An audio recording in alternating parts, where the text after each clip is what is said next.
My name is Juliana Chan. I'm the Chief Executive Officer of Wild Type Media Group and a science communicator based in Singapore. We are here today to discuss an unfolding situation, that of a novel coronavirus, the Wuhan virus. It is named because it first appeared in December in a seafood market in Wuhan, the largest city in Hebei province in central China, with a population of 11 million. So it has been compared to SARS, which caused the deaths of nearly 650 people across mainland China. And to date, we have already had more than 570 cases and 17 reported deaths. Just today, a few hours ago, Singapore, where I'm from, announced its first confirmed case. So we have three experts with us today to help us put in context the unfolding situation. On my left, we have Dr. Jeremy Farrar, Director of the Wellcome Trust in the UK. Next, we have Dr. Richard Hatchett, Chief Executive Officer of CEPI, which stands for Coalition for Epidemic Preparedness and Innovations. And finally, we have Mr. Stefan Bancel, Chief Executive Officer of Moderna, a US-based biotech company. So I'll start with trying to understand what we are dealing with right now. And for that, Jeremy and Richard, could you kindly tell us what we know now of the virus and what do we expect to happen next? Yeah, thanks very much, and thanks to everybody for joining. Just back to a little bit, so you can appreciate what I'm going to say. I'm an infectious disease person by background, worked very, very closely with China during the SARS outbreak, and spent 20 years living in Vietnam, but working very closely with many countries in the region. So that's my background of where I come from. This infection, which has come about from the beginning of December, started, as you say, in an animal market in Wuhan, and probably was a virus that was infecting animals, most likely, I think, bats in that market, and it crossed the species barrier and it came into infecting humans who were working or visiting that market. Subsequently, through the month of December and then the early days of January, that infection spread from animal to human, but then most importantly from human to human. And now we are sort of the end of January, so we are about 6 weeks into this outbreak. This virus can now clearly spread between humans.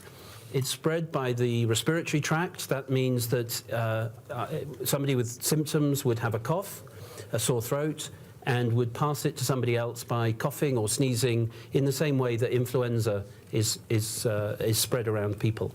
It is not SARS. The virus is in a similar family to SARS, but this looks different to SARS. And the difference is probably it's easier to pass between human beings. SARS was quite difficult to pass between humans, and people were most infectious when they had symptoms, and therefore it was relatively easy to bring the epidemic under control. When an infection spreads between humans easily, it's actually very difficult to bring the epidemic under control. And so there's a very big difference between SARS and what we believe we know about this virus so far. The infection is now spreading, of course, across China, and many cities in China have reported cases. Indeed, Singapore reported a case, and other countries have. And I think we can expect that there will be many more cases in China, and that there will be many more cases in other parts of the world. I would stress also, in comparison with SARS, that the infectious rate will probably mean in the long term that it will cause fewer people will die. 10% of people died in SARS. I suspect the mortality rate with this infection will be lower than that as it spreads to a much wider population. So what we have is a broader infection with probably a less marked number of people, percentage of people dying. But that, in some ways, from a public health perspective, is harder to deal with. We can't predict the future, and we're living in a period of great uncertainty at the moment because we don't have all the information we need. China recognized this, it shared the information very quickly. That was different to SARS, and therefore it alerted the world to this outbreak happening. That would not have happened maybe 10 or 20 years ago, and we should congratulate China in the way they've been open and sharing of the information. The future, the world has got to think about how we can prepare now by developing vaccines. Richard will talk about that, drugs that may counter this infection, but also what we can do at a public health and societal level to try and prevent the epidemic spreading further than it might otherwise do. Thank you, Jeremy. Richard, do you have any points to add? I think Jeremy has given a terrific summary of what we know. I think I would like to underscore what we don't currently know and what makes it very difficult, as Jeremy is saying, to prognosticate the future. We do not have a detailed understanding of infectiousness. We are inferring a lot from the numbers of cases, and I think Jeremy's inferences are strong, but we have to recognize that we don't know anything with certainty yet. We don't understand the transmission dynamics of the disease. We don't understand yet the severity of the disease. It is very difficult during a period when the number of cases is increasing exponentially to make inferences about the severity, to understand what the mortality rate actually is. We don't know the number of cases. We don't know the extent of spread.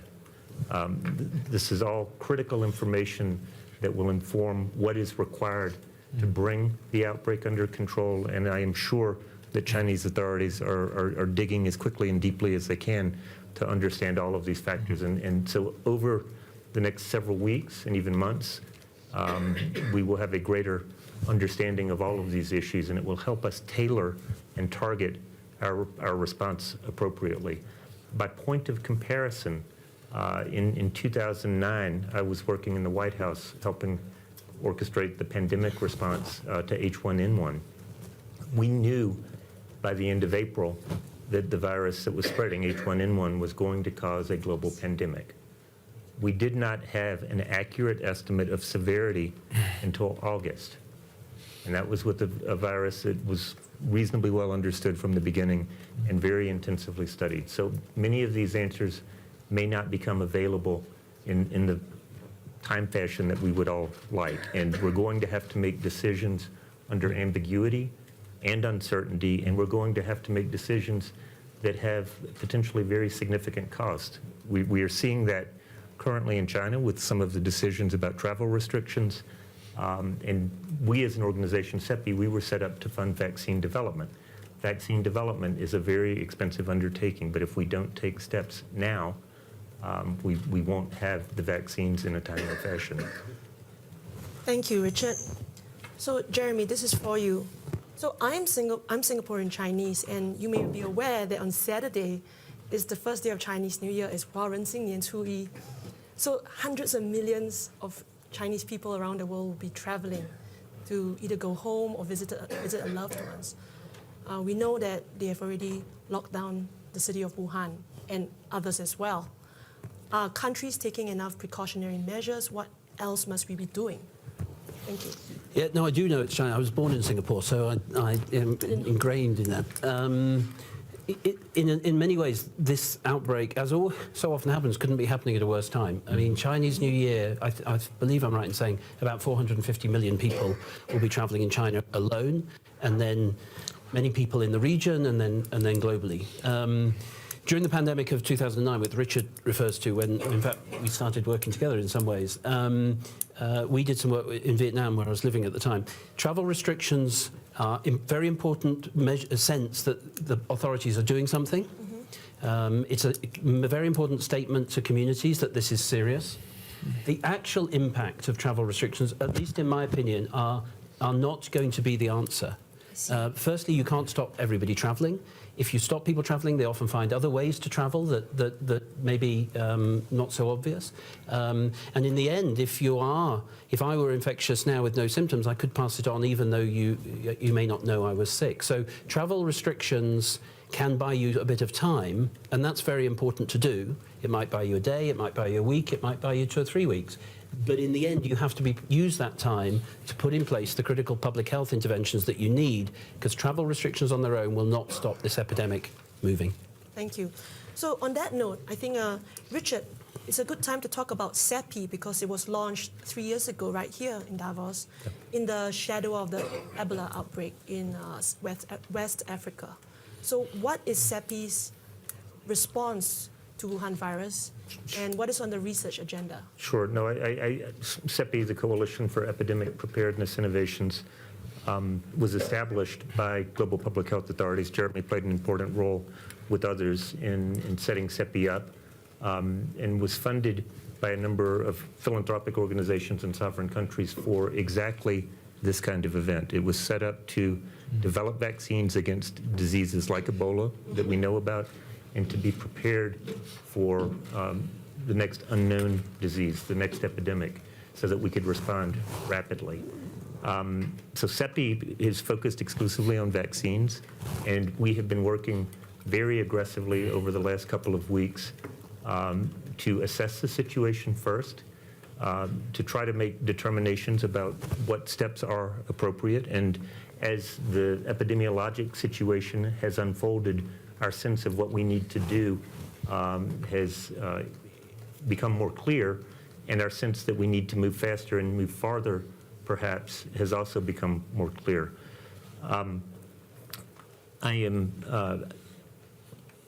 Today we can announce, in fact, this is the first time that we've announced this, 3 partnerships to develop vaccines against the novel coronavirus. 2 with partners that CEPI already works with. One, a company called Inovio that will manufacture a DNA vaccine. A second with the University of Queensland that will manufacture a recombinant subunit vaccine. And the third, a new partnership, in fact, but one we've contemplated for quite a long time, with Moderna, and with the U.S. National Institute for Allergy and Infectious Diseases, to develop an mRNA vaccine against the novel coronavirus.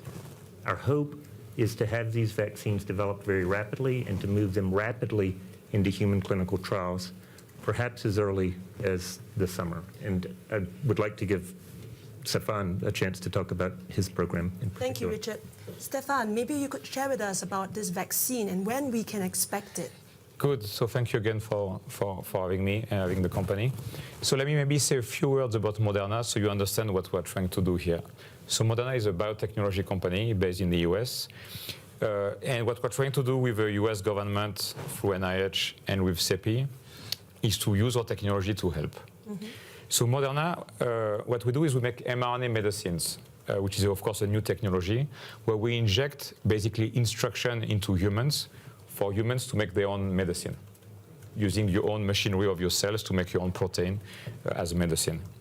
The company currently has 16 clinical trials around the world, including with global company like Merck or MSD on this side of the world, AstraZeneca and others. We are in oncology, in cardiology, in rare genetic disease, in autoimmune disease, and of course, the topic of today, infectious disease vaccine. So far, we have started 9 clinical studies around the world for infectious disease vaccines. We have dosed more than 1,000 people. And we've done a few viruses like pandemic flu viruses, H10, H7, RSV, and also HMPV, PIV. So if you think about mRNA, the very interesting thing for fast response is that mRNA is a platform. And that provides the potential for 2 benefits. One is efficacy, because if you think about it, by using the human cells to make the protein of a virus, which is how a vaccine mechanism works, we are trying to mimic a natural infection, but without giving the virus. The second piece, of course, is manufacturing. If you look at traditional vaccine technologies, they take a lot of time to develop because every product is unique. Yes. In our case, because we have an information-based molecule, messenger RNA, it's the same technology that we use for our flu vaccine that have already been in the clinic, or Zika vaccine that we are testing in the clinic with BARDA, a US agency, or the project that we're working on for this new virus. So it provides a speed to get. 我们现在要加速这个研制，这样的话很快的进入临床测试。如果您考虑到，当然，我们这个各公司呢，主要是要商业开发，研制疫苗，比如说 CNV，这个是已经在美国开始了第2阶段的研制，这种病毒是挺大的一个病毒。带来这个神经方面的缺陷。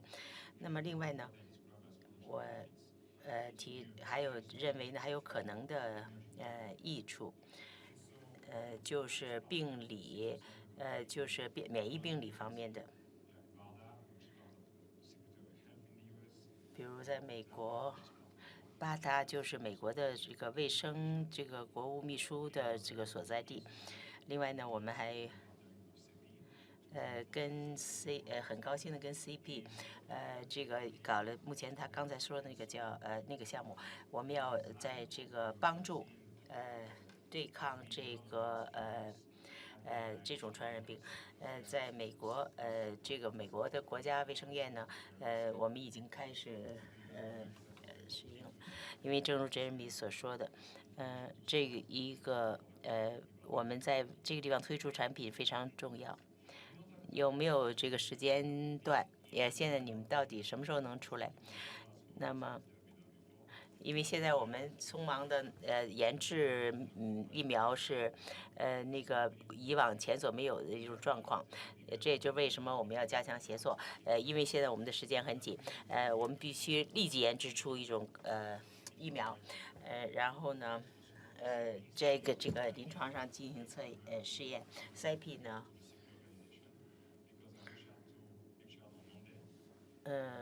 那么实际上呢，就是我在1月份的时候开始，不是星期1的时候开始，然后呢，我们就很快的就在这个到现在呢是星期4，我们已经有了很大的进展，然后将这个材料呢给国家卫生院，美国的国家卫生院，然后呢走向临床测试。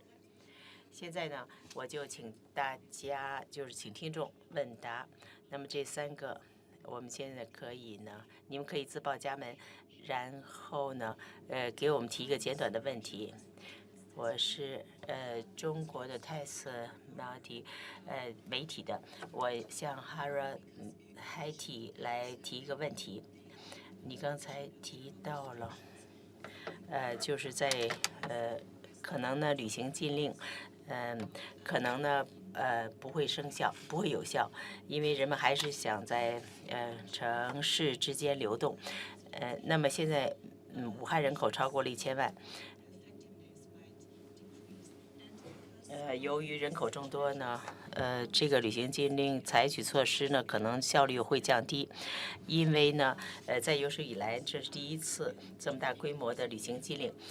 请问呢，从历史上你找过没有？就是经过封城的武汉呢，能不能沿用，或者是其他的需要封城的城市能够沿用过去历史的案例？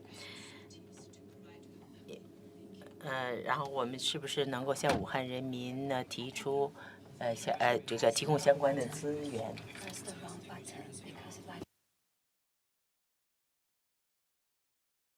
？Partnerships to develop the vaccines, which is of enormous importance to the Chinese people right now. How confident are you are going to start the human trial, as you said, in summer? Could you give us a more explicit timeline on this? How confident are you are able to do this? Have you been, talking or working with any Chinese authorities or government health authorities? Thank you very much. Maybe the third question, and then we'll answer. This is from Taixing as well. I'd like to know, is there any risk of the super transmission due to the block of the city? And any suggestions can you offer to the government in terms of making sure that the local treatment capacities and resources are sufficient? I'd like to put forward the question to Mr. Farah and Mr. Hatchett as well. Thank you. I think we'll start with the travel restrictions and historical experience. Maybe. I think Jeremy is deferring to me. This is actually a topic that we looked at intensively. I just as part of my own background, I also helped the U.S. Develop its national pandemic preparedness plan in 2005 and 2006, and the stimulus for that was avian influenza, H5N1, a flu that had a very high mortality rate, and we faced a prospect at that time of facing a virus with a high mortality rate when we had no other control interventions. And so the only, in such circumstances, truly the only thing that you have are non-pharmaceutical interventions, including travel restrictions, but also including canceling mass gatherings and closing transit systems and closing schools. At that time, we looked at how could you have those interventions implemented in a way that maximized their benefit and minimized the cost. And we developed an approach that we called community mitigation interventions. And CDC published guidance on this several years ago. There is a literature which I would certainly encourage Chinese authorities to evaluate and review, and certainly would be happy to talk with them about that, although that's not my current job. I do think one thing that's important to understand is that when you don't have treatments and you don't have vaccines, non-pharmaceutical interventions are literally the only thing that you have. And it's a combination of isolation, containment, infection prevention and control, and then these social distancing interventions. There is historical precedent for their use. We looked intensively, did an intense analysis of the use of non-pharmaceutical interventions in U.S. cities during 1918. And what we found was that cities that introduced multiple interventions early in an epidemic had much better outcomes. And the challenge, of course, is it's very difficult to sustain these interventions because they impose enormous costs. And they also can produce enormous anxiety among the affected populations. It is actually the reason why it's so important to move quickly to develop things like vaccines. Thank you, Richard. I think the question from Xinhua is, what are some of the efforts with China on this? How are you collaborating with China? Sure. Right now? So members of my staff do have, through their personal professional networks, many of them come out of a biotech or pharmaceutical background. We do have connections with Chinese companies and with public sector officials. Dr. George Gao, who's known to all of you who knows the Chinese environment, the current director of China's CDC, in fact served on CEPI's scientific advisory committee. So we have reached out. We are in discussions, but those discussions are not as mature as the partnerships that I announced today. Okay, we can take a couple more questions. Very quickly on the timeline. So the timelines that I mentioned of potentially getting the vaccines into clinical trials in the summer, Dr. Fauci from NIAID also mentioned that timeline with respect to the Moderna program. Those certainly depend on the development programs going well. I think they are our best estimate of how quickly we could feasibly get there if we don't encounter roadblocks. It will also be very important for our regulatory partners to work with us and to help us understand what exactly is required before we can move vaccines into clinical trials. The advantage of the platform technologies is that they have been in, with the same platform, different vaccines, but same platform have already been in humans, both for Moderna and for Inovio, one of our other partners. So we think that will expedite the ability to move these into clinical trials. More questions? This lady on the right. Maybe we'll take both. Yep. Okay. Yeah. So just first of all, how concerned are you with Chinese New Year on the way? What else, if you were advising China, what other precautions could they take? Obviously, we've got 2 more cases in Hong Kong as well. Hong Kong, has learned from SARS, but what else could China do? And lastly, why is this particular infection causing so much panic? Maybe the next question. And speaking to, so yesterday there were 448 cases, of which 102 were defined as severe or critical, which is actually about a quarter. So coming back to the how we cannot know what the case fatality rate is, which we know was 10% for SARS and up to 37% for MERS, but MERS was less widespread. But this could be actually, at what we're looking at, up to 25%. If we assume that, we know that people take a long time, days if not weeks, to actually die from a disease, and we're looking at the comorbidities that are existing: diabetes, hypertension, coronary artery disease, the usual suspects. In addition, the confluence of this is a pathogen which targets the lungs in a incredibly polluted environment in the middle of winter with considerable other pathogens, and we wouldn't. I'm just trying to understand the dimension Yep. of the spectrum that we're looking at, and not wanting to downplay or over. Yeah. Joe. Yeah, so as Richard said, when you're in these circumstances and you do not have drugs specific and you do not have vaccines, you're reliant on classic public health measures. And what that means is hand washing and social distancing and, yes, restricting travel where it's at all appropriate, masks. And the earlier you do that within a city, the more chance you have for reducing. But what it does effectively is buy you some time to do the other things that are going on, including the vaccine development. Why panic? Well, the world has sort of been prepared, really sort of, if you like, sort of getting ready for something like this, really since SARS 18 years ago. And SARS left really deep scars on particularly the Asian and Toronto systems. And then, of course, we had the pandemic. So whenever you see an animal virus coming across to humans, passing between humans and causing both mild and severe disease, of course, the world is now really primed to know about that. And inevitably, that causes a degree of panic. I don't think you can we don't want to overstate the panic here because there is so much uncertainty. And we want to keep a sort of calm, moderated approach to it, but we do have to take this incredibly seriously because you don't often get an animal virus coming into humans, passing between humans, and being spread by the respiratory route. It's what Richard and I and many others would have been frightened of for the last decade. The only thing I'd say on severity and case fatality rates, and this is just a general statement across all of these epidemics, going back to all of them, including Nipah that I've been involved in since 1999, in the main, at the beginning of the epidemic, you see the more severe end of the spectrum. They're the people that seek hospital care, they're the people that seek intensive care, and that usually dominates your early.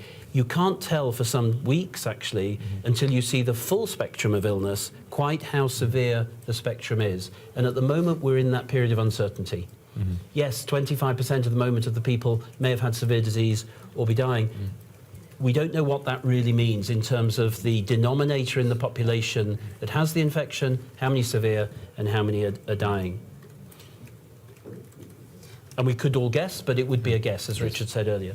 Yes. And we sort of have to live at the moment with that degree of uncertainty and not be intimidated by it. We've run out of time. Uncertainty is the last word we heard. I would like to thank our three speakers and our experts for joining us today at the issue briefing room. Thank you very much for joining us today. Thank you.